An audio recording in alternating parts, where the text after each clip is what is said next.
ഇതാണ് സുർക്കാഗുവ. സുർക്കാഗുവയുടെ കളറ് കയറി വരുന്നുള്ളൂ.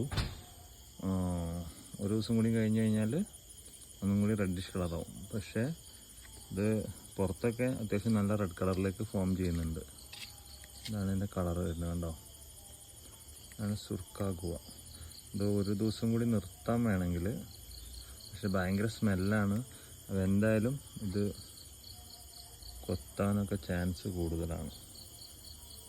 ഓക്കെ, ഫേസ് കണ്ടില്ലേ, എന്താ ബ്യൂട്ടി അല്ലേ? ഓക്കെ, കളർ കണ്ടോ?